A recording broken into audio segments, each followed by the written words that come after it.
Ever wake up feeling completely drained even after a full night's sleep? What if the real reason you are always tired isn't your body, but something far deeper in your mind? In our fast-paced world, many of us walk around feeling perpetually exhausted. It's not just a physical tiredness, it's a heavy, mental fatigue that no amount of coffee or extra sleep seems to fix. We often wonder what's really going on.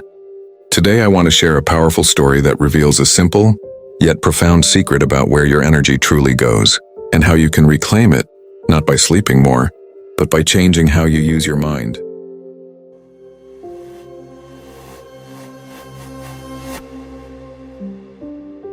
Once upon a time, not so long ago, in a bustling city, there lived a young man named Alex. Alex was in his late 20s, working hard, always connected. He had a good life on paper, but inside, he was constantly battling a deep, persistent tiredness.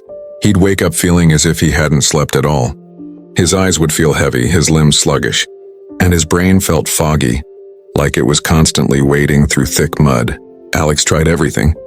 He drank more water, cut down on sugar, even bought a fancy new mattress. But the tiredness lingered. His mind, you see, was never truly at rest. All day long, it was a constant stream of thoughts. Emails to answer, deadlines to meet, conversations to replay, worries about the future, regrets about the past. His mind was like a dozen tabs open in a browser, all demanding attention, all playing different sounds at once. This non-stop mental chatter left him feeling heavy. Even when he hadn't lifted a finger, he couldn't relax, couldn't enjoy quiet moments, and often felt irritable, all because his internal world was always buzzing with overwhelming noise. One evening, while talking to an older colleague who always seemed remarkably calm, Alex confessed his struggle. His colleague listened patiently and then said, "Alex, maybe your body isn't tired, but your mind is. There's an old woman, Elena, who lives a quiet life just outside the city. People say she helps those whose minds have become too loud." Alex was skeptical, but he was also desperate. He knew he couldn't keep living this way. He decided he had to meet Elena. The journey was short but felt long, filled with his usual mental distractions. He worried about missing work, about what he'd say, about whether this was a waste of time. When he finally arrived at Elena's small cottage, nestled among old trees, he found her sitting on her porch. She was knitting, her movements slow and deliberate, a gentle smile on her face. Her eyes held a deep, calm wisdom. Alex walked up to her, feeling his usual nervousness and a fresh wave of exhaustion. He softly said, "Elena, I'm Alex, I'm always tired. My mind won't stop and I just feel utterly drained no matter how much I rest." Elena slowly put down her knitting and gave Alex a kind, understanding look. "So you carry a heavy mind, Alex, and it makes your body feel heavy too, doesn't it?" She nodded. "Come with me. I have a small task for you." She led him to a small, serene garden where moss-covered stones dotted a winding path. Elena bent down and carefully picked up a single, ordinary gray stone, smooth and unassuming. She placed it gently in Alex's palm. "Alex," she began, her voice soft but clear, "for the next hour, your only task is to observe this stone, its color, its texture, its weight. Feel it, see it, and do not let your mind wander to anything else. No past worries, no future plans. Just this stone. If a thought comes, gently acknowledge it, then bring your focus back to the stone. Can you do that?" Alex looked at the plain stone, then at Elena. It seemed too simple, almost silly. But he promised he would try his best. He found a quiet spot in the garden, sat down and held the stone. At first, Alex's mind rebelled. It was a riot of noise. "This is ridiculous," a voice inside him scoffed. "You have important things to do. Your inbox is probably overflowing. What if you miss something important?" His hands trembled slightly with the effort of fighting his own thoughts. He'd try to focus on the stone, but his mind would immediately jump to an upcoming meeting, then to a minor argument he had yesterday, then to his grocery list. It was exhausting. But Elena's words echoed in his head. "Gently acknowledge it, then bring your focus back." So, he tried again.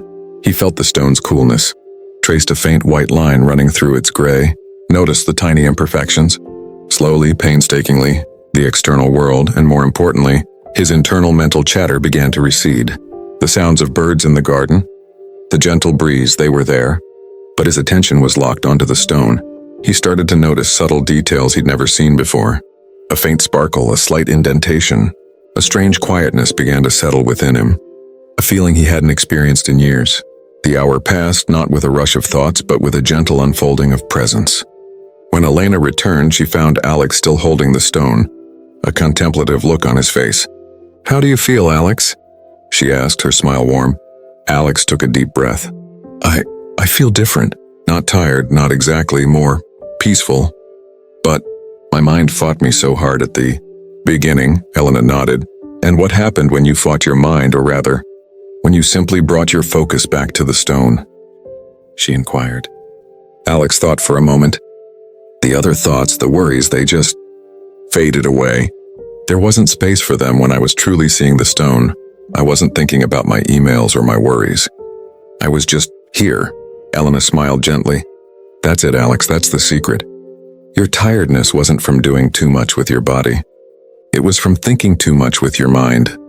Your mind is constantly running, constantly consuming energy by rehashing the past or rehearsing the future. Each one of those tabs open in your brain drains your energy. But when you focused on the stone, truly focused, your mind became quiet. In that quietness, there is profound rest, a deep wellspring of energy that sleep alone cannot provide. That's why you feel less tired. Your mind wasn't in a storm, it was finally calm." Alex slowly began to understand. The constant exhaustion wasn't a lack of sleep, it was a lack of mental presence. The peace, the energy wasn't something to find outside, but a state to cultivate within. So the real takeaway from Alex's journey? Our minds are always busy, and that constant mental chatter, the endless thoughts about what was or what will be, is what truly drains our energy, often more than physical work. Learning to bring your focus back to the now, even for simple moments, gives your mind the deep rest it desperately needs, allowing your true energy to return. Now I invite you to try it yourself today. Pick one small thing in your immediate environment. Perhaps the warmth of your cup of coffee, the feeling of your feet on the ground, or a single sound you hear. For just 1 minute, focus on only that, gently bringing your mind back each time it wanders. See what happens. Share your experience in the comments below, I'd love to hear it. And if you found this story helpful, please give us a like and subscribe to our channel for more stories that help you live a more peaceful, energetic life. Thank you for staying with us. Until next time, stay present and stay well.